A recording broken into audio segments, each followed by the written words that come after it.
All right, I've been testing these out for well over 30 days now. I'm going to share my honest review with you in the next few minutes, covering these 5 things, which is my scorecard. I will rate each thing, and it's also you have a better idea of whether or not to buy this or try something else.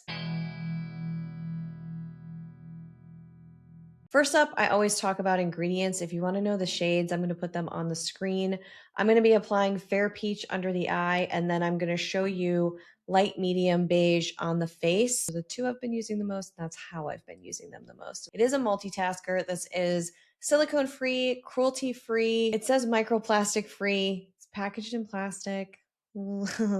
So there's that. I appreciate the call out, and I have no information on what this is made of, how to recycle it, if I can recycle it. There's no clarity on environmental impact or what the brand is doing to prioritize that on their website, where I'm actually shopping for the product. It's really meant to be hydrating. You've probably seen that. She talks a lot about how it can help skin that's been through it. I'm concluding that that means it's for mature skin.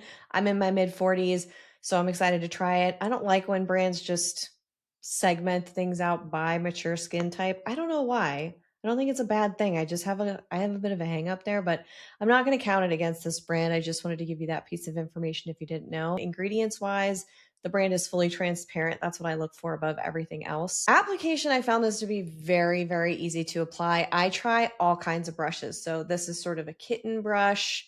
This is the flatter brush from Fit Glow. Anything that I mention here will be linked back on the Style Shaker. It's where I keep all my updates. It's just easier that way. A couple of notes here, less is more. I'm going to show you an up-close demo of the Fair Peach on my skin. And you know what? Because you're going to see the up-close of the Fair Peach, I will show you the light beige in this video so you can kind of get a peek at both. First, I got to take that off. So again, this is a thinner, more hydrating formula. I don't think it's wet. I don't think it's slippery in that sense. It's just a little bit thinner, but it still has a creaminess to it. It's meant to be hydrating. That means to me that less is really more, because under eye creasing will happen. I've just seen this in the past. I've reviewed like thousands of products over 10 years, and you kind of get a feel for it, I guess. So I will show you with the Ceracril brush. This is a shorter video. If you want in-depth information, you want to see what I would recommend instead, you want all the tips and application tricks, and of course, my current favorites, everything is updated back on the site for you. You can just click through and check it out there. I'm really putting it on my hand first and then buffing it in because this picks up less product. It's going to give a better finish usually, and then it's also going to just work better under the eye, especially if you have creasing under the eye, anything like that. So I just press it in here in the inner corner, and everybody has their own sort of concealing technique. This is how I've been doing it. It seems to work pretty well for me. I find that this shade gives more brightening. It also looks a little bit more like there's a contrast. The Fair Peach isn't as peachy as I would want. So I don't know. Sometimes I blend the two together to get the look that I want. I don't like saying that because then it's kind of saying that you have to buy 2 different shades, and you absolutely don't, but that's just been my experience in testing it. So you can see it's very brightening right now.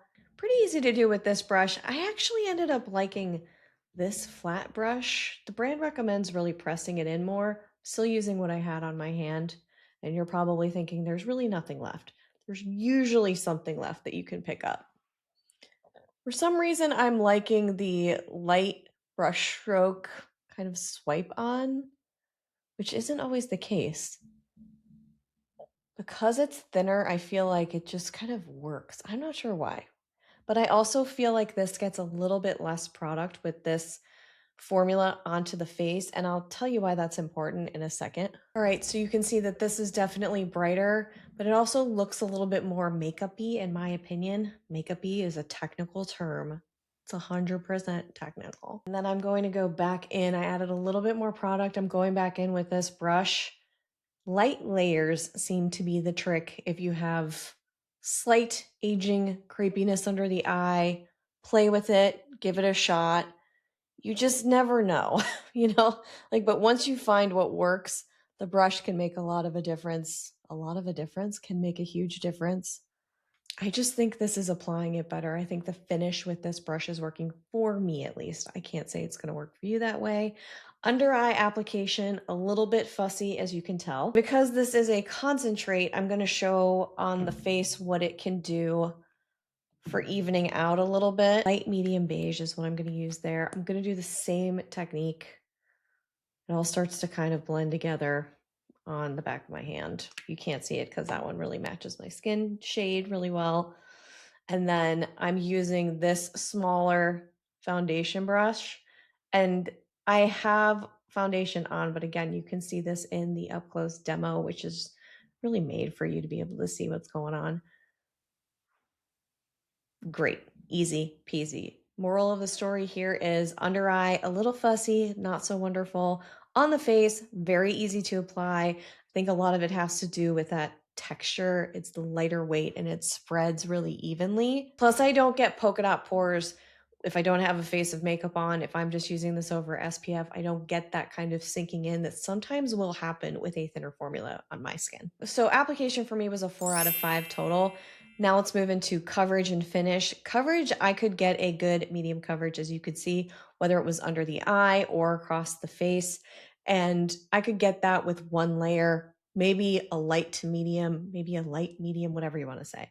But I think we can get there pretty easily. If you want to build to get more coverage on the face, I think that's absolutely easy. I also think that's possible. Just press it in. You really don't have to think too much about it. And then under the eye, if you want to build, I would bring in either brush that I talked about or one that you really like for yourself and press it on top. But the only problem is, as I've been talking to you in this video, it's already started creasing. If you're going to build under the eye, you will gain coverage and you will lose when it comes to finish in terms of creasing. This is where setting comes in. Unfortunately, this formula for me was an instant crease under the eye, and I have a little bit of crepiness. I don't have a lot of crepiness at this point. So if you do have a lot of crepiness, I think this can be hydrating and lovely for drier skin. But if you have crepiness or oily skin, I do think that this is going to crease for you. If you've tried this already and you fall into that category, or you've tried it and you just want to share your experience, let us know in the comments. It's really helpful to have human, honest feedback here. This is just on one set of eyes, one face. So it's helpful to have other perspectives. So I would just press a finely milled setting powder just to make sure that those creases kind of are at bay. You can kind of press it in with your finger.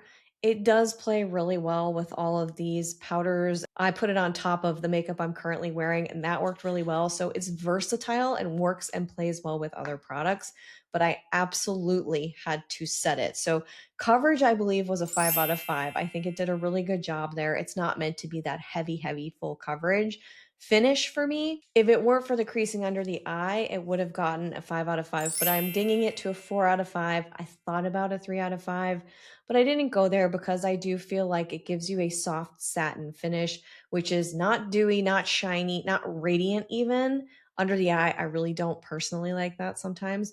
And then for the face, it gives you a very in the middle of the road finish, so you're not going to get dewy, you're not going to get shimmery. You're not going to get anything like that. And you're not getting fully matte. You can play with whatever else you have. You could add powder on the face if you want to mattify it and you have oilier skin there. So 4 out of 5 for finish. And then the wear test is kind of the thing that brings it all home. The wear test for me is where it also lost me a little bit, unfortunately. Under the eye, creasing did come back a little bit. I'm not going to be too hard on that because it wasn't crazy. It wasn't really heavy or bad, and I do experience that with a lot of liquid concealers like this, but I did see that. And then under the eye, the coverage faded for me a little bit. So it kind of lost that pop somewhat for me throughout the day. If I primed ahead of it, if I spent a lot of time pressing powder on top and like doing it in a way so it doesn't look powdery or cakey, that could probably be prevented. There's a will, there's a way, but I am the kind of person who wants a quick and easy application. I want to do it once. I want to go about my day, not have to deal with it. The biggest thing that I do is just this under the eye after washing my hands. The end of the day, if I need it to just decrease, because it does happen. So I don't want to ding this too much on that, but the coverage and brightening is where it lost me under the eye mainly. For the face, I was very impressed. I thought it did a really good job on the rest of my face, evening things out.